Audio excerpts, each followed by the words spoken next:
Olá, amigos, boa tarde. Estamos começando o programa Visão Crítica nesta segunda-feira. Toda semana estamos aqui conversando, analisando os problemas da nossa região e hoje, podendo dizer que o Brasil amanheceu mais forte. Depois de muitos embates, a população brasileira mostrou que, na sua maioria, realmente quer mudança, não aguenta mais esse estado de corrupção que assola o nosso país.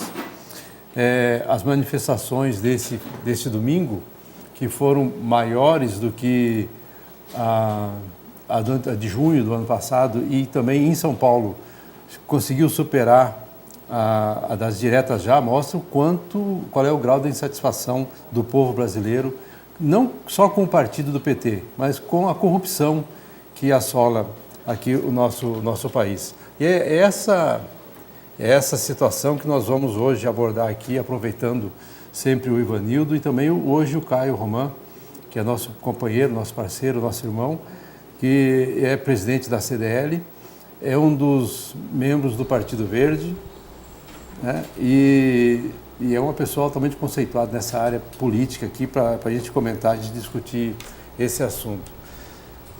Caio, boa tarde. Boa tarde, Vieira. Boa tarde, Ivanildo. Boa tarde, telespectadores da TV Centro-Oeste.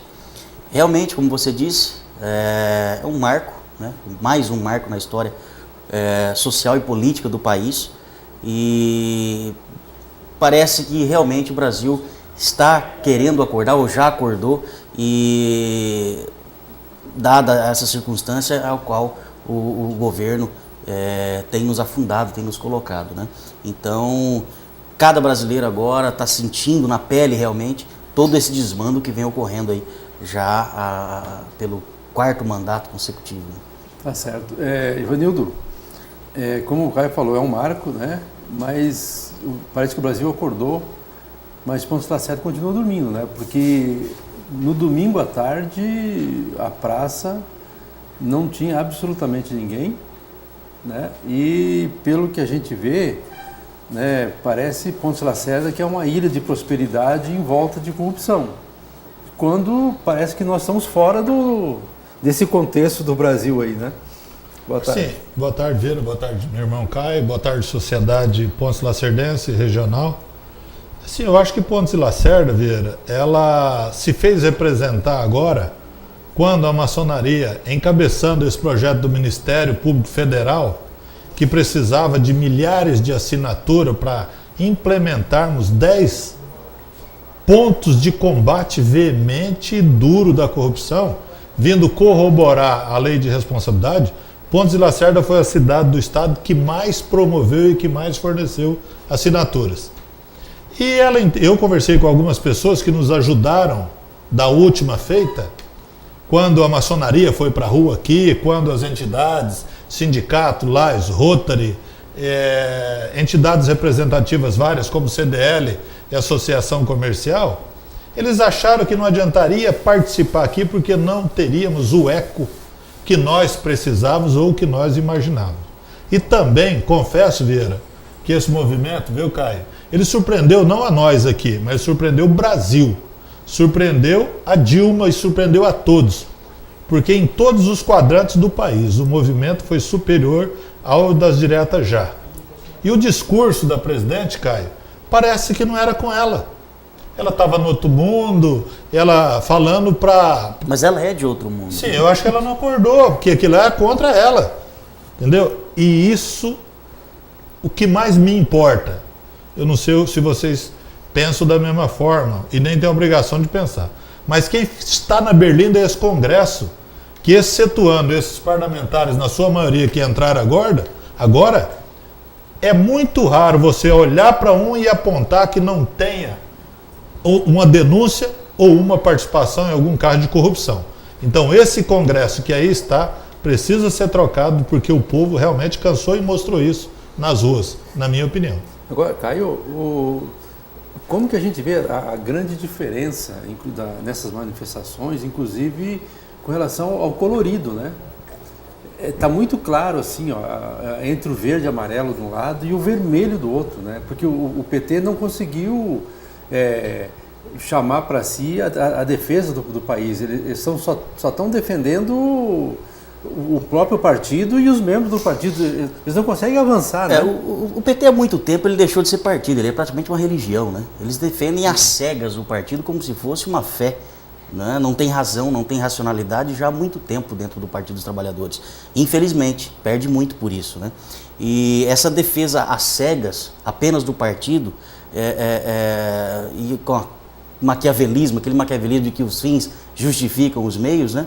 É o que tem levado realmente a partir o país, a dividir o país, né? Eles dizem que acusam a oposição, né, de estar dividindo o país quando eles criam isso, quando eles praticam políticas de divisão, né? Eles dividem rico e pobre, eles dividem sul e o norte, isso é claro no governo petista, né? Então, essa divisão, e eles não assumem realmente a defesa do país, apenas a defesa de si próprio, né? Eu ainda esse final de semana em conversa com um ex-militante do PT, colega meu de pós-graduação em Cuiabá, e eu perguntei justamente por isso, como que eles defendem às cegas o partido e defendem e não conseguem defender o próprio governo, mas sim o partido e aquelas pessoas que eles têm como mártir, né? Que é o ex-presidente Lula e agora a presidenta Dilma Rousseff. E ele disse o seguinte, ele falou, a maioria, palavras dele, ex-militante do PT, ele militou 10 anos ou mais pelo PT, ele falou, a grande maioria mama, por isso que vem a defesa impiedosa e acirrada, né, do Partido dos Trabalhadores e do governo atual, né? Infelizmente, quando nós não deveríamos estar discutindo, na minha opinião, partidos, nós deveríamos estar discutindo ideologias, propostas, né? Infelizmente, e o PT está fazendo esse racha realmente. E escrevi isso essa semana. Essa defesa, né, quase que religiosa ou religiosa do Partido dos Trabalhadores está fazendo surgir também um fanatismo PSDBista. Parece que polarizaram, né? É PT e PSDB. E outros partidos parece que não existem mais, né? Então está criando-se também, e nós temos que tomar cuidado com isso, né, de uma religião PSDBista também. Agora, é interessante, Ivanildo e Caio, é que o PSDB tentou tirar algum tipo de benefício, graças a Deus, exatamente, de lá. em São Paulo, né, quando foi o governador e foi o governador e o Aécio, né? duas maiores lideranças do PSD, foram expulsos a bem da passeata, a bem do movimento, porque não tem cunho político. Lá não tinha bandeira partidária, lá não tinha nenhum partido sendo exaltado, a não ser, eu queria complementar o que o Caio disse aqui, que você perguntou para ele, eu vi uns manifestantes do PT no começo, ali na avenida principal de São Paulo, né? Na Paulista, não lotavam a Kombi. Que se aquele grupo que estava lá fosse para defender o PT, eles estariam em mau lençóis. E não precisa ser uma Kombi tão grande, não. Hoje tem umas Kombi reduzidas, caberia nesse. Agora, vocês não acham que tem um lado positivo que é a população, é o povo indo para as ruas, né? Mas de que forma que isso vai se transformar de forma mais consistente para a mudança? Quando talvez a bola da vez, como você falou, seria o PSDB que seria a oposição, mas a gente não vê o PSDB fazer oposição, até porque eu acho, pessoalmente, que o PSDB é um partido de elite. Nós tivemos um congressista do PSDB falando, não lembro se foi um deputado federal ou senador, mas posso buscar depois, falando que foi absurda a condução coercitiva do Lula. Correligionário do PSDB. Foi, exatamente. Né? Cunha Lima, justamente. Falando que foi absurda então, a condução coercitiva do ex-presidente Lula para prestar o depoimento e as explicações. E nós estamos trabalhando mudança aqui. Agora eu vou te fazer uma pergunta. Dos nomes dos congressistas, em quem você teria prazer para votar para presidente da nação? Quem desafia que alguém tem um nome? Vamos pegar... eu votei nele. Mas o que eu descobri pós-voto, Caio, me recomenda não votar nesse indivíduo nunca mais. Porque ele é tão cúmplice do sistema que aí está, quanto o pessoal do PT. Ele recebeu propina, ele recebeu dinheiro e tem todas as benesses de empresa que fica em cima do muro. Eu vou dar X pro diabo e X para Deus. Dando Deus ou o diabo, eu estou por cima. E ele fez exatamente isso. o que é criminoso na minha visão. Agora, essa situação hoje, acho que está demorando, na minha visão, está demorando para Dilma pedir para sair. Seria talvez a posição mais nobre. Ela não tem essa humildade. Mais estadista, né? Seria dizer, ela está vendo a dificuldade do país, ela não consegue mais contornar esse problema, né? Se ela tivesse, na visão dela, um cenário que ela pudesse fazer isso, mas não consegue mais, né? Mas isso até foi bom ter demorado um pouco, né? Vocês imaginam que se o impeachment ou der alguma coisa o ano passado, né, desse o ano passado, quem ia ser o nosso presidente ia ser o presidente da Câmara. Sim. Até porque não tinha complementado o período legal. E não tinha aquela denúncia ainda todos. Isso. Então, vem em que mãos que nós íamos cair também. E ainda ia ser herói ainda, né? Exatamente. Olha só o perfil do cara. Então ali sai do espeto e cai na brasa. No Congresso não escapa ninguém. Ninguém, né? Renan Calheiro também está envolvido até o pescoço. Presidente do STF. Lewandowski. Todo mundo fala do cara. No mensalão, deixou dúvidas e dúvidas mesmo. Na engavetou quanto tempo? Então a gente não tem saída. A saída é o povo brasileiro que demonstrou força. Agora, como é que se converte essa força em mudança? Será que o Congresso consegue mostrar isso?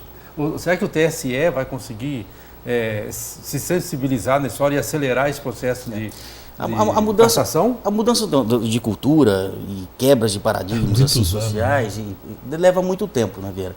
O que nós estamos vendo é um certo amadurecimento, sim, do povo. Pelo menos a gente tem essa sensação que há esse amadurecimento político do povo brasileiro.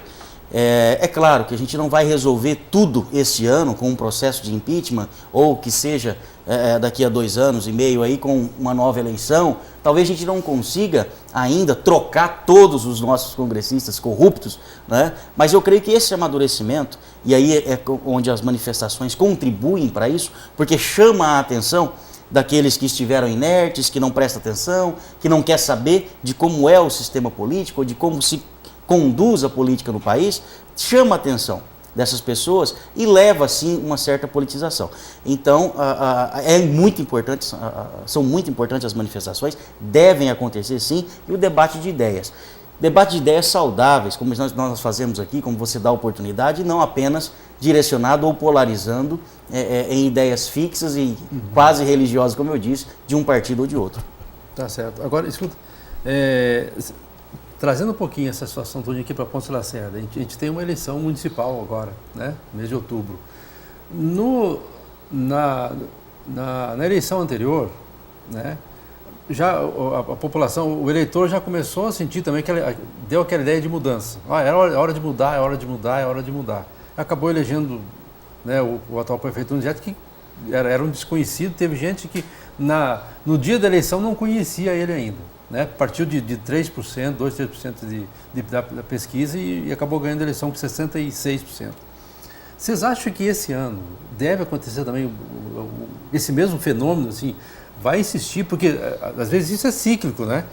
O pessoal pede mudança e depois se mantém um pouco o partido e tal, depois lá na frente volta a acontecer. Vocês acham que esse ano esse ciclo vai mudar um pouquinho? O povo vai insistir em mudança de novo? Eu creio que sim. Eu acredito que sim. Nós temos muito forte essa palavra mudança na nossa cabeça. Todo eleitor ainda fala isso, né?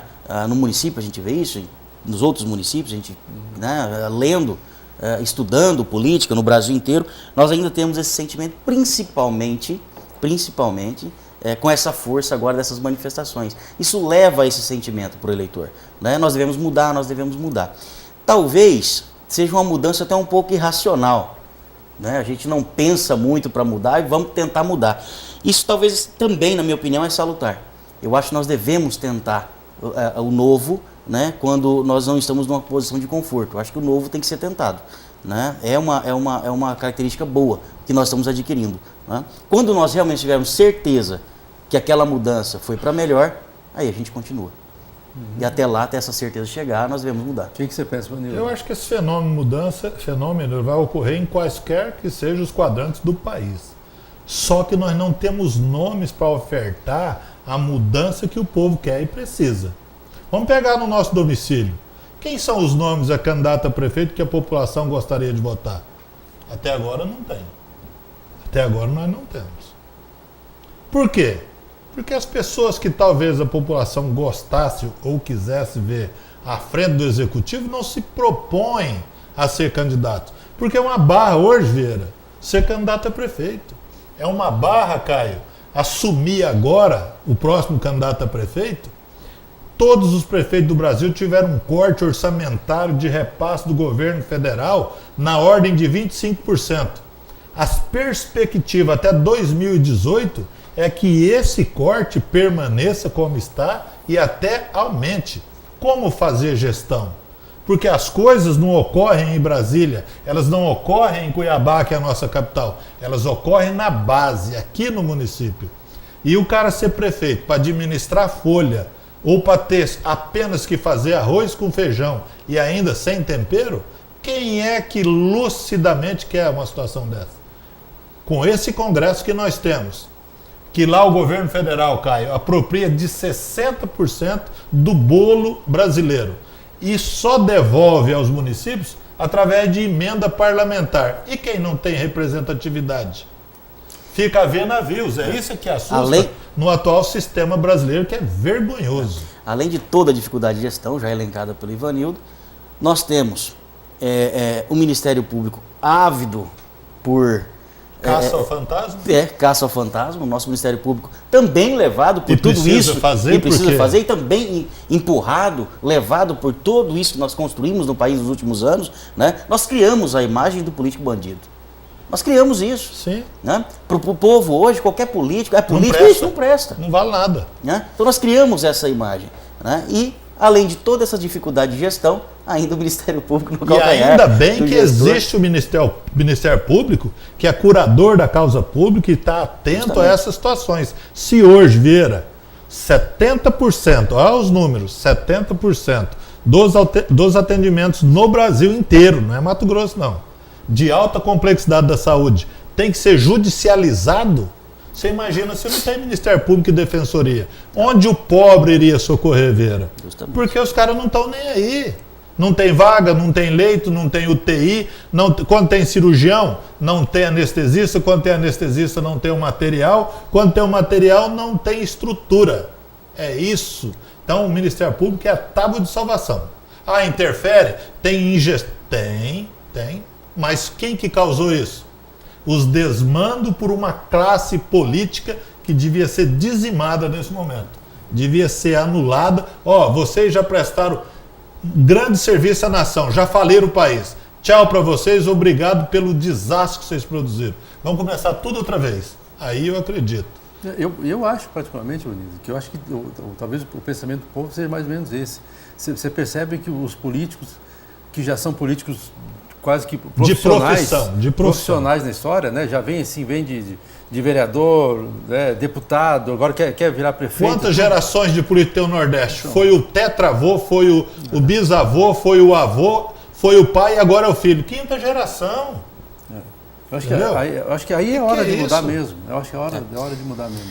E aí o papel fundamental que nós abordamos das manifestações. O mais importante é o povo, é ele que escolhe quem ele quer que governe ele. É aquele cara que bata na porta e ele vai ser atendido. Porque o cara é bonzinho só quando ele aparece na sua casa para pedir o voto. É isso que nós temos. O povo tem que saber. O cara chegou lá, nunca foi na minha casa. O cara veio aqui hoje, veio pedir o voto. Ele não vai voltar daqui 4 anos, cara. Isso é regra. Isso é. O cara lá dos quintos do Juda vem aqui pedir voto para senador.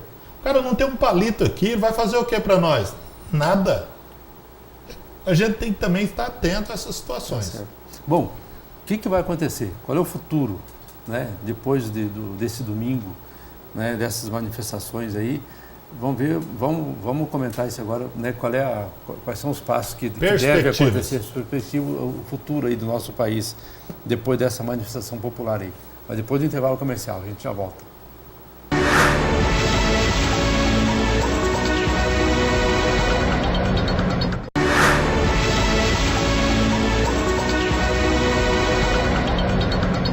Estamos de volta. E os comentários aqui não pararam no começo, no intervalo. Não. Ninguém ficou olhando o comercial aqui, não. Nós ficamos discutindo exatamente essa questão política. Mas vamos lá. Nós estamos conversando com o Caio Roman e com o Ivanildo Amaral aqui Vamos discutir agora o assunto.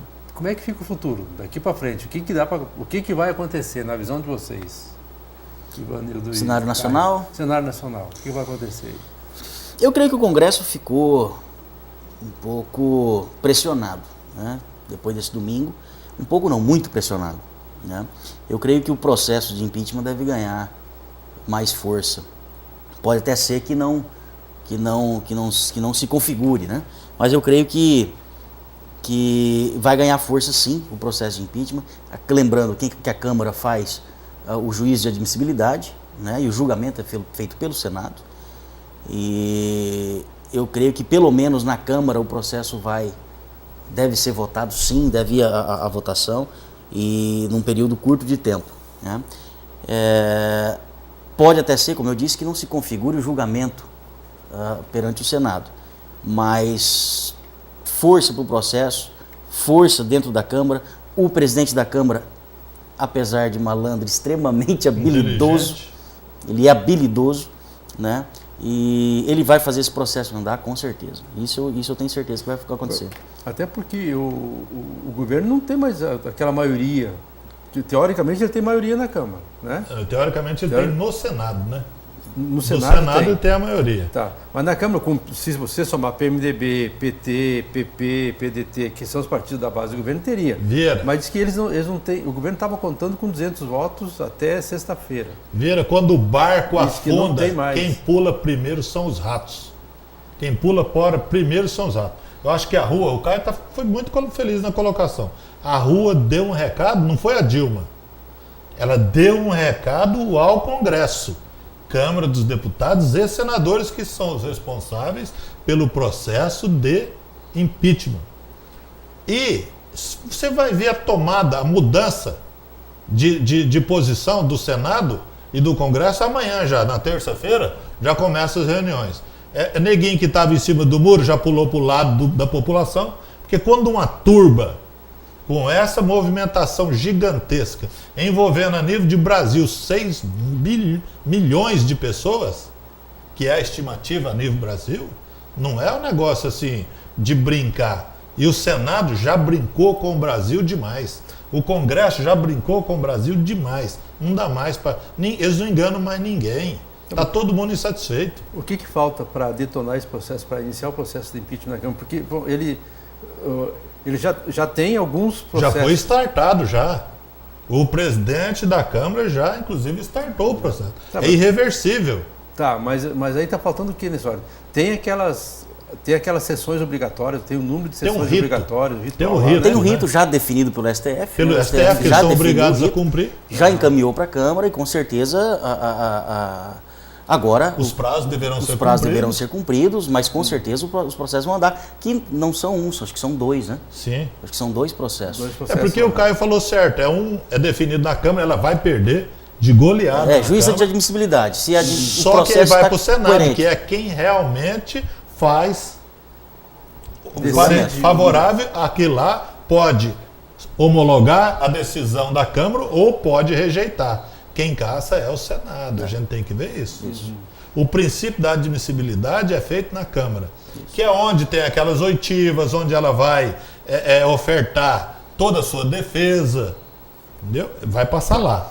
Tá, mas paralelo a isso tem o processo no TSE, que é um processo lá com relação à campanha eleitoral, e que ela pode perder o mandato, né?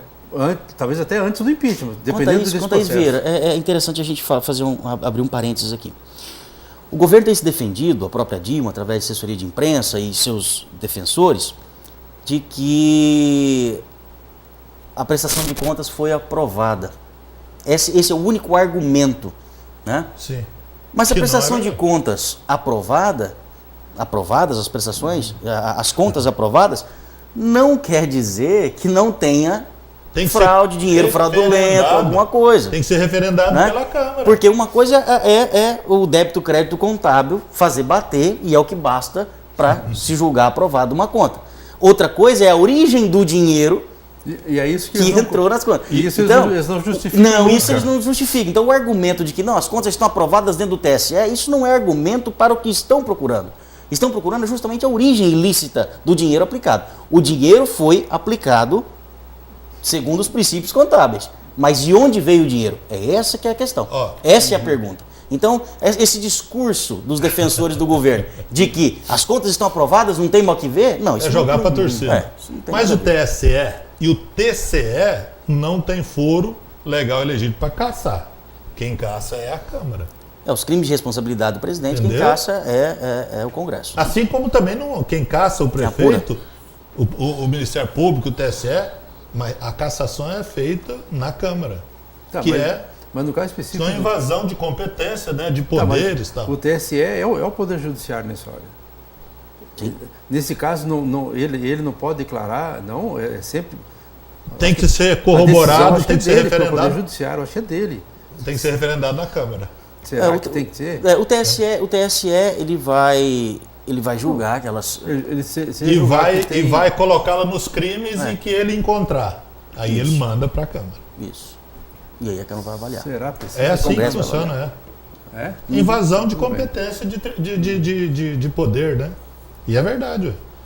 Senão quem que estaria com mandato seguro? Ninguém. Tá. Para terminar, você acha que Dilma fica até final de 2016? Esse processo todo, esse rito processual todinho, avança 2017 ou não? Você quer uma resposta racional ou apaixonada? Não, racional. Né? Vamos ser racionais. Me dá as duas. Apaixonado é agora. De 15 dias aqui já estaria de bom tamanho. Apaixonado nós vamos torcer tudo para dar certo. Para cair. Né? Se puder cair. Apaixonado, se ela puder pedir para sair, é melhor ainda, né? Vieira, eu creio que, como eu disse, há uma força muito grande para que se apure e que sejam responsabilidades realmente quem cometeu os crimes, que a presidenta sim assuma as responsabilidades dela. A falta de apoio popular, a falta de apoio político é também um pré-requisito, um fator para se impulsionar um processo desse, já startado, como disse o Ivanildo, de impeachment. Tudo demora, né? Tudo demora no Brasil, principalmente. É muito burocrático, existem os prazos e prazos sempre muito longos no Brasil, principalmente de um processo como esse, mas eu creio que em 2016, eu acredito que em 2016 não aconteça ainda um impeachment, mas eu torço para que aconteça. Até porque parece que a partir de 2 anos de mandato tem uma outra situação, né? Quando ela perde. Aí vai os dois, aí vai ela e o vice. Aí é outra eleição. Depois de 2 anos? Depois de 2 anos tem uma situação dessa, né? Que se a presidente sai... Houve uma mudança, Vieira. Houve uma mudança e eu não vou saber, posso estar te respondendo em um outro programa.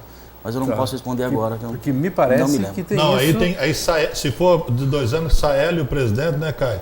E assume o presidente da Câmara que seja feito. Até fazer uma eleição. Ou é uma eleição indireta na história. Exatamente. Mas tem um negócio desse assim. Assim, a minha opinião, a minha vontade, se eu pudesse opinar, é que fosse feito o impeachment, viu, Caio? Como você. Só que as coisas não são morosas e o nosso Congresso não tem credibilidade para fazê-lo. Porém, aquele que estava em cima do muro, Caio, aquele que estava falando que isso é apropriar-se do mandato da presidente, que isso é um golpe branco, que isso, aquilo outro, o discurso dele a partir de amanhã já é outro. Porque ele também teve uma mensagem das ruas. E não é só o presidente que é eleito, deputados são eleitos pelo povo, senadores a mesma coisa. Eu acho que o recado está dado.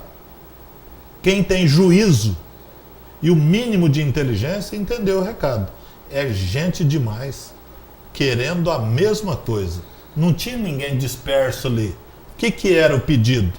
Primeiro, impeachment. Segundo, apoio ao Moro. Terceiro, prisão do Lula. Eram os 3 assuntos debatidos, procurados e defendidos por todos que estavam nas manifestações em todos os lugares do país. Até parece que haviam combinado isso. Por quê? Porque é um anseio e é um coro do povo brasileiro querendo que aconteça. Lembrando que o impeachment é um instituto constitucional. Ele não é golpe. Não é invencionista, não tem golpe nenhum. É um instituto previsto no nosso ordenamento e na nossa república. Tá certo. E aqui, Caio, voltando para o nosso lado... Domicílio. Tupiniquim aqui, né? Nosso lado aqui. Né? As eleições estão aí, né? Nós temos aqui 3 minutos aqui para a gente só dar uma passada sobre isso. As cadeiras estão se mexendo, né? Os vereadores estão mudando de cadeiras aí, né? O Pedro da Pecuária, o presidente da Câmara, já foi para o PSD na última sexta-feira. Hoje está lá o PSD, Ivanildo, Zé Pereira e o Pedro da Pecuária, os 3, né? O Ebinho, não sabe se está indo para o PSDB. Eu acho que ele vai para o PSDB. O Delene estava, parece que, com o pé no PV, recebeu uma proposta interessante do PV para se mudar para lá. Fiquei sabendo, parece que o Zé Pereira está saindo do PSDB.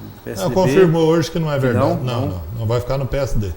Segundo ele, né? E aí, tu, Caio, você entende bem dessa parte aí. Hoje, os candidatos a vereadores estão fazendo cálculos, né?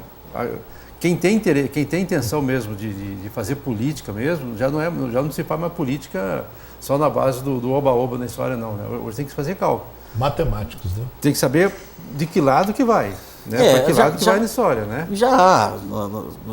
O ano eleitoral ele já começa, depois do dia 1º, dia 2 de janeiro, ele já começa com várias conversas, né? Várias prováveis coligações. Então é fato que o vereador, já de posse do mandato, ou mesmo aquele pré-candidato, ele busque aquilo que é melhor para ele, né? Ele tem sua projeção de votos, ele tem a projeção de votos de cada um, principalmente quem já foi eleito ou quem já participou de um pleito, já tem aquela projeção de votos ali, já está lá no site do TSE, é só pegar a quantidade de votos, então eles começam a olhar isso e ver o que é melhor para eles, né? E é salutar até, né? Cada um pensando no jogo, como é que vai armar seu tabuleiro, para na hora de chegar nas convenções, já está tudo quase conversado e apenas se confirmar aquilo que se faz nesse primeiro semestre do ano, né? E que se imagina, e né? que se imagina. Porque tudo é imaginação. Tudo ainda é abstração. Tá, mas o que é de concreto, já é definido, é o seguinte: o coeficiente eleitoral é quanto? 2.250 votos. Quer dizer, a cada 2.250 Próximo votos. disso, tá? Próximo. Tá. Então, essa faixa, que era 2.100 na última eleição, né? Parece que foi. Tá? Então, com esse número, os candidatos já podem fazer já começam a fazer projeção, né? Porque vai ter partido aí que vai ter dificuldade de eleger vereadores. Né? Outros estão programando 4, 5, 6 vereadores. Já há partidos. Não, é impossível. Não tem como, né? Já há partidos, inclusive, se auto-intitulando frentinha, seja em qual coligação for. Não, nós vamos lançar chapa pura, porque nós temos vereadores, candidatos a vereadores para fazer pelo menos uma vaga, quer dizer, então eles já estão prevendo alguma coisa, né? Ou pelo menos tem a expectativa, não prevê, mas tem a expectativa disso. Caio, pouquíssimas pessoas têm a experiência que você tem nesse sentido, até porque o Caio é disparado o melhor prestador de contas que nós temos no estado. Eu cumprimento por isso. Qual foi a frentinha que elegeu alguém aqui? Não me lembro. Não tem. Não tem. Entendeu? Ou você faz o trem direito, ou quem vai para a frentinha está fora. Quer lembrar, inclusive o Rogério Lero, com 600 e poucos votos, não conseguiu se eleger por conta do partido na frentinha, único, na verdade, chapa pura, na proporcional, não fez o coeficiente para elegê-lo. Essa é um complicador. Então as pessoas estão antenadas com relação a isso. E não existe nenhum partido, assim, estamos sendo frios aqui, não estou puxando a sardinha para A, para B, é uma opinião. Eu não vejo nenhum partido com condições de fazer mais que 2 na sua legenda. Não vejo. Como ocorreu do PP ter 3 eleitos numa legenda só, isso eu acredito que não ocorra mais pela diversidade de partidos e pelos nomes que a gente tem visto filiados em cada partido aí. É complicado também. Tá, agora, apesar que também assim, normalmente o prefeito que for vencer a eleição, o vencedor da eleição, vai acabar levando... Vai, mas não necessariamente de um único partido, mas da frente que o apoia. Da frente. Né? É verdade. Por exemplo, o do lado dos perdedores da última eleição, aconteceu um fenômeno que talvez não ocorra mais nunca. Donizete teve 66% dos votos, porém, os candidatos a vereadores do outro lado tiveram 66% dos votos. Equilibrou. Por isso, embora tenha perdido a eleição, a frente que perdeu a eleição tem um vereador a mais na Câmara. Então, isso por quê? Por causa exatamente dos coeficientes políticos que ocorrem a cada ano. Que é um negócio pura matemática mesmo. E quem entrar de mãos abanando e achando que isso não pesa, para mim é o que mais pesa. Com certeza. Só ainda lembrando do caso de 2012, do PSC, né, que saiu com chapa pura na proporcional e não elegeu, não fez coeficiente. E tinha lá o candidato Rogério, que passou de quase 700 votos, passou dos 600 votos. Na época, eu fazendo o registro de candidatura, eu cheguei a propor a coligação com o PSOL, que faria chapa pura também. Já que os dois apoiavam na majoritária o mesmo candidato. Sim. Falei, então vamos fazer uma frentinha com os dois partidos. Teria feito. Só o PSC teria feito. Mudaria todo o quadro da Câmara. Mudaria todo o quadro da Câmara. Você vê como que uma decisão, né, talvez mal tomada pelo dirigente ou até pelo partido inteiro, não sei como foi, mas uma decisão aí equivocada não conseguiu fazer. É um jogo mera e puramente matemático. Quem não fizer bem essa lição de casa, qual é o risco de ficar de fora? Tá. Para prefeito ainda não é matemático, né? Mas é prematuro, já não consegue ainda falar fulano é candidato. Eu ousaria dizer que tem dois candidatos. Que é o doutor Antônio, que já está fechado, e o Nogueira, que me afirma categórica e peremptoriamente, hoje inclusive na Câmara me afirmou, que ele é candidato com a benesse da regional de Cuiabá do PMDB. Já o pessoal do PMDB fala que o PMDB está fechado com o doutor Antônio, que vai indicar vice dele. São as variantes que tem dentro de um próprio partido. E aí fora o doutor Antônio, fora o Nogueira, ainda está correndo bem, e me parece que já está tomando um fôlego, até com o apoio do presidente do partido, há uns 15 dias atrás, presidente regional do partido, vereador Romes, teve o apoio do presidente do partido, Ezequiel Fonseca, né? Na outra semana já teve declarado o apoio do deputado Van Clay, né? Eu acho que ele começou a criar corpo, né? Fortalecer a candidatura dele. Mas a gente tem dito sempre aqui, Vieira, anormal seria o deputado não apoiá-lo, até porque ele vestiu a camisa, né, cara? Justamente. Agora, tem que lembrar que o PV tem outros nomes. Mas só com um detalhe. Né? Se o Romes não avançar, se o Romes não decolar, o deputado Van Clay fica em maus lençóis.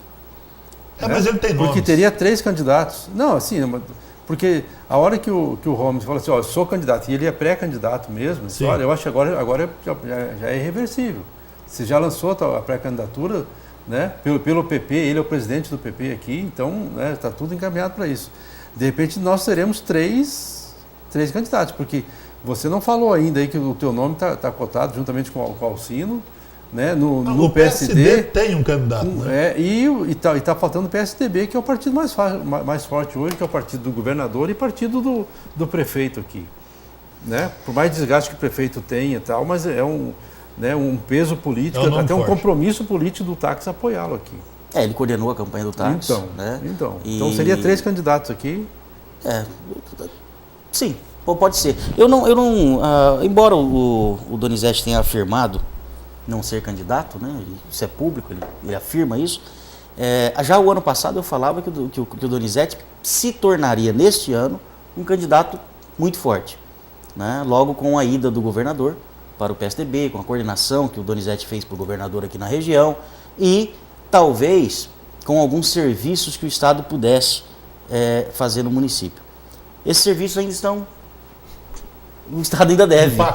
Estão empacados. Né? Mas se surgir realmente essa dobradinha e realmente começar a pingar a coisa do Estado, no município, a começar a ver pelo menos um início, uma expectativa de que o Estado realmente vai começar a deslanchar e fazer acontecer as obras que nós tanto necessitamos aqui, principalmente com relação à Estrada do Matão e tantos outros pleitos que nós já fizemos, né? O Ivanildo está aqui, que sempre esteve à frente também disso e ajudando, o Donizete se torna realmente um nome muito forte para a campanha desse ano de 2016, né? Mas ele tem afirmado algumas vezes, até meio que categórico, que não é candidato. E o PSDB, como você disse, ainda tem outros nomes a serem avaliados, né? Estão lá o Nilmar Mioto, Alexandre Demarque, o próprio presidente da OAB, Maxwell, tem vários nomes. Só que eu fiquei sabendo aí, parece que O Romer está conversando com o PSDB. Não sei se vocês Sim. estão vendo isso. Todos né? estão, porque é a bola da vez. Né? Então, O cara falou, Vanildo, você é candidato? Sou eu. Se o Nilmar Mioto for o vice, eu vou ser candidato. Até esse nome, estão trabalhando. Você sabe, você estava numa reunião em que isso foi dado. Foi dado, inclusive, deixou bem claro. O prefeito está articulando isso e outras pessoas estão articulando. Se for, eu acho que é factível e é possível, pelo menos não desagrega. E segundo isso, a gente forma uma frente aqui em condições de trabalhar pelo município. Fora isso, é utopia. Tanto é que eu não ousei, Caio, dizer, eu sou candidato. Não, eu estou quieto. Se essa coisa não decolar, eu sou candidato a vereador, onde eu tenho estado todos os dias, desde o primeiro dia do meu mandato na Câmara, eu tenho cumprido o meu trabalho e o meu mandato com honradez. Eu vou continuar lá. Se o povo me agraciar e me reconduzir ao cargo, eu vou ser vereador. E me orgulha muito isso, até porque eu posso defender, como eu tenho feito, a todas as hordas que tem a sociedade e todo o trabalho que cabe ao vereador fazer. tá certo. Caio, para concluir, como é que está como é que você vê esse quadro, então, aí se encaminhando aí? Então, Vieira, como o Ivanildo falou, ainda é prematuro a gente analisar, né? São muitas conversas. Os partidos vão se reunir, os líderes vão se reunir, os pré-candidatos se reunirão e para formatar o que é melhor para si eleitoralmente, né? É claro que agora é um trabalho um pouco egoísta mesmo. Então, o pré-candidato tem que pensar em si, eleitoralmente. Não estou falando pensar em si de outra forma. Ele tem que pensar em como será a sua candidatura, planificar, quantificar isso, né? Porque uma campanha, embora com todas as restrições da nova lei com relação a gastos de campanha, ainda é uma campanha cara, não é uma campanha que se toca, né, financeiramente tão fácil assim, uma campanha a prefeito de Pontes Lacerda. Então, tudo isso deve ser planejado. Né? Planejado, quantificado e também o apoio político. Isso aí vai ser uma costura grande e com certeza para se fechar mesmo é só no último dia, só no registro de candidatura, porque até no dia do registro as coisas mudam. Sabe por quê, Vera? Isso que o Caio fala com muita propriedade é o óbvio. Por quê? Você acaba de formatar uma estrutura aqui. Se ela não agradar Cuiabá, que tem interesses outros que os caras já estão trabalhando, quem virá em 2018, se essa costura não compensá-los, eles vão destituir partido aqui, faz um pandemônio, mas tem que ser aquilo que una o interesse local com o interesse estadual e às vezes até com o interesse federal. Então não dá para falar. Não tem nada pronto. Lembrando que tudo isso, essas conversas não são ilegais. É o modo de fazer a política, é o modo do nosso sistema eleitoral e é democrático. É justamente isso. E vocês perceberam que a cada vez que passa, à medida que os dias vão passando e vai chegando próximo ao final do mês de março, que é o prazo para...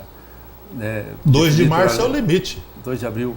2 de abril, desculpa. O limite para a filiação dos partidos e tal, né? Nós já não estamos comentando com tanta intensidade, né, a possível candidatura do ex-prefeito do Mioto. A cada dia que passa, menos se comenta sobre isso. Ele não definiu até hoje, né? E além da falta de definição dele, ele não tem demonstrado ânimo para isso.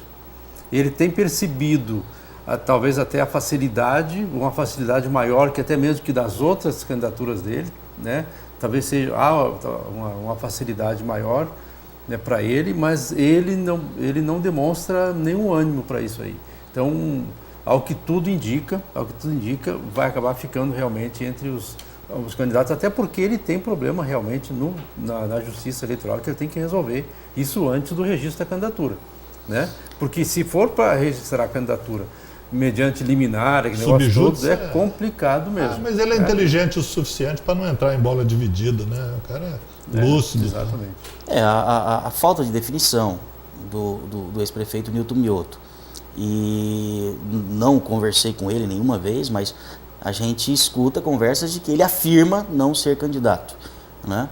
Mas o fato dele não definir, ainda não dá um passo, né, partidário, não sabe se fica, não sabe se vai para outro partido. Então, isso aí, e os outros se movimentando, é claro, é normal que comecemos a esquecê-lo, né, e que fique mais na nossa mente as pessoas que estão se movimentando, né? Talvez até por estratégia, talvez esquecê-lo para ele seria interessante, né? A gente não sabe. Também é uma estratégia política, a gente vê muito, né? Em vez do pré-candidato se mostrar, ele prefere entrar num vazio, num escuro, num silêncio, para depois vir como surpresa, luzes, né? e depois vir com surpresa causar um boom, né? Que a gente fala isso na política, no marketing político a gente fala muito isso, né? A gente causa um boom e aí talvez aquele boom em cima da hora não tenha mais reversão, né? Então tudo isso se imagina num ambiente como esse. Tá certo. Obrigado, Caio. Obrigado, Ivanildo. Obrigado a você que ficou conosco até esse momento e a gente promete voltar semana que vem, se Deus quiser. A todos nós, uma bela semana.